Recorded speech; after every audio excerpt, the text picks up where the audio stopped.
And finally today we'll take a look at the latest featured artist, Fay Akers.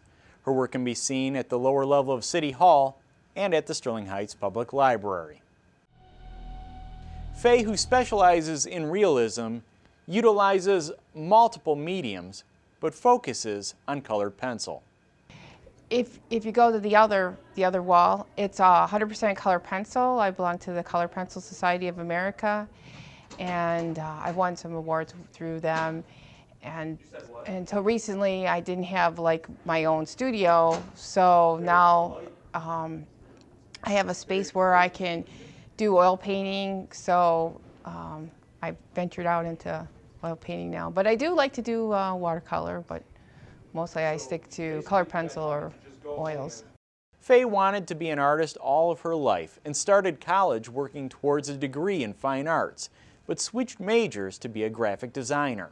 After starting a family, she settled on technical illustration, but her story in art doesn't end there. Maybe 10 years ago, I felt like something was missing, and I decided to get back into doing art, and that's when I picked up watercolor and started doing some watercolors. And I had an artist friend at the time who told me that your stuff's good enough to go into shows, and I didn't believe her. So I entered a show and I was accepted, and I was like, hey, maybe I really want to venture into this artist, and that's when I got started. Fay enjoys giving herself a challenge on her work when picking a subject matter. I pick a subject based upon three things.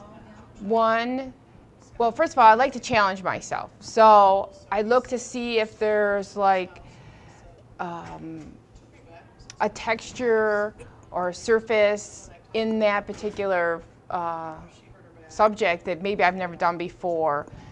For instance, like the hawk that's in the background. There's three things about it I've never done I did before. Feathers, the wood, and the blurred background. And then I challenged myself by doing it as an oil painting because I was new to oil painting.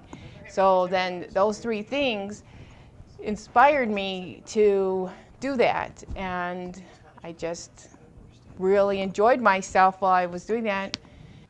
And finally, Fay has this advice for any aspiring artist. If they do art, I would say join some art clubs. You get a lot of inspiration from other people. A lot of times they'll have workshops. Workshops are a good way to learn a way a certain artist does their painting or drawing. And then just challenge yourself and have fun doing it. And if you want to go to school to do it, then try to find which particular, degree you might want to go into and stick to it. Just have fun.